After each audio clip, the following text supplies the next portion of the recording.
అందరికీ నమస్కారం. ఈ వీడియోలో ధనుర్మాసం స్పెషల్ తిరుపావై పాశ్రాల్లో 14వ పాశ్రం చెప్పుకుందాం. ఈ తిరుపావై పాశ్రాల్లో ప్రతి పాశ్రానికి ఒక అర్థం ఉంటుంది. మొదట ఆ పాశ్రాలకి అర్థాలన్నీ చెప్పుకొని నెక్స్ట్ ఈ పాశ్రం కంటిన్యూ చేసుకుందాం. మొదటి పాశ్రంలో శ్రీ గోదాదేవి తన చెలికత్తెలను ఆహ్వానిస్తుంది. రెండవ పాశ్రంలో వ్రత నియమాలేంటో తెలుసుకున్నాము. మూడవ పాశ్రంలో వామనవతారం గురించి వివరిస్తుంది మన ఆండాళమ్మవారు. నాలుగవ పాశ్రంలో శ్రీకృష్ణ పరమాత్మ గురించి తెలుసుకున్నాము. ఐదవ పాశ్రంలో పర్జన్య దేవుణ్ణి వర్షాలు కురిపించమని ప్రార్థిస్తుంది మన ఆండాళమ్మవారు. ఆరవ పాశ్రంలో గోపికలందరూ లేచిన ఇంకాను ఒక గోపిక మాత్రం నిద్రిస్తూ ఉండడం గమనించి ఆ గోపకన్యను నిద్ర మేలుగొలుపుతూ ఉంటారు. ఏడవ పాశ్రంలో నిద్రిస్తున్న ఆ గోపకన్యను మన ఆండాళమ్మవారు రావమ్మ వ్రతమాచరించడానికని నిద్ర మేలుగొలుపుతారు. 8వ పాశ్రంలో కూడా గోష్ఠిగా వెళ్ళి వ్రతమాచరించుకుందామని నిద్ర మేలుగొలుపుతారు. 9వ పాశ్రంలో నిద్రిస్తున్న ఆ గోపకన్య యొక్క భవనం గురించి వివరిస్తారు.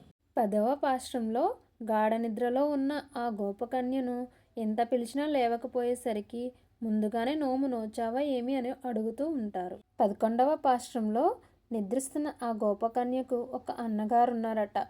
ఆయన యొక్క గొప్పదనం గురించి వివరిస్తారు. 12వ పాశ్రంలో నిద్రిస్తున్న ఆ గోపకన్యకు ఒక అన్నగారు ఉన్నారట. ఆయన ఎలాంటి వారంటే స్వధర్మాన్ని కూడా ఆచరించకుండా కేవలం భగవత్ కైంకర్యంలోనే మునిగి తేలుచూ ఉంటారంట. అలాంటి ఒక వ్యక్తి చెల్లెలు అయిన గోపకన్యను నిద్ర మేలుగొలుపుతూ ఉంటారు. 13వ పాశ్రంలో నిద్రిస్తున్న ఆ గోపకన్య నిద్ర నుంచి మేలుకొని కళ్ళు తెరిచి చూస్తుంది. 14వ పాశ్రంలో ఉన్న గోపబాలిక యొక్క ఇంటిలోని తోటని వర్ణిస్తున్నారట. ఇంకా ఆ పరమాత్మ నేత్ర సౌందర్యాన్ని కూడా వర్ణిస్తున్నారట. అదేంటో తెలుసుకుందాం. ఇప్పుడు 14వ పాశ్రం చెప్పుకుందాం.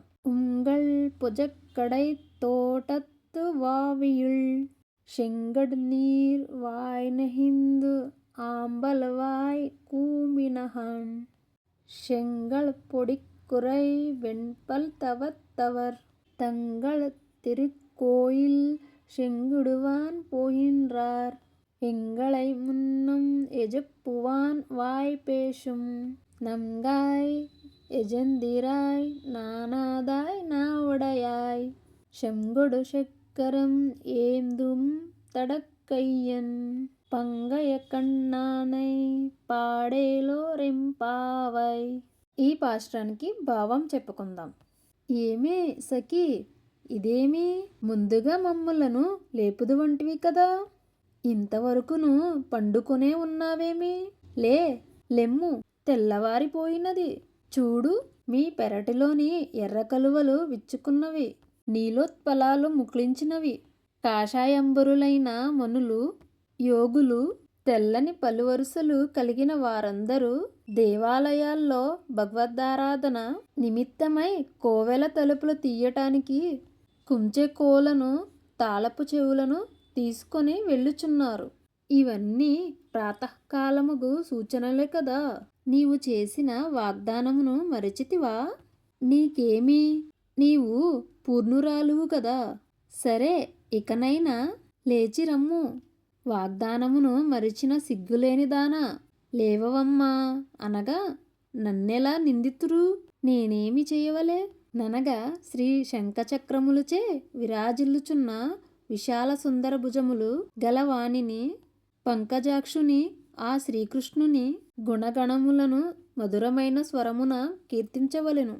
మేమును నీతో కలిసి పాడదము. ఇట్లు గోష్ఠిగా సంకీర్తనమును చేసిన మన వ్రతము ఫలించగలదు. కావున వెంటనే మేలుకొనుమమ్మా అని గోదాదేవి 14వ పాశ్రంలో 9వ గోపికను లేపుచున్నది.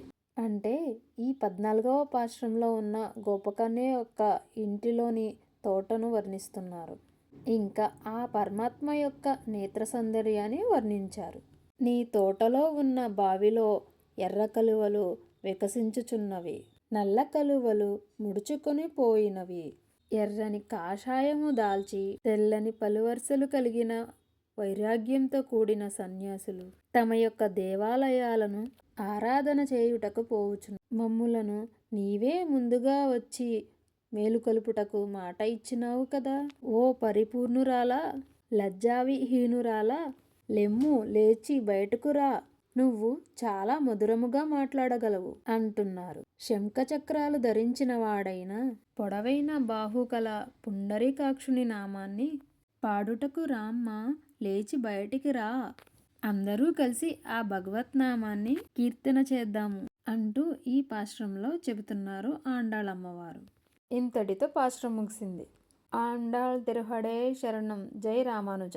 వీడియో నచ్చితే లైక్ చేసి సబ్స్క్రైబ్ చేసుకోండి.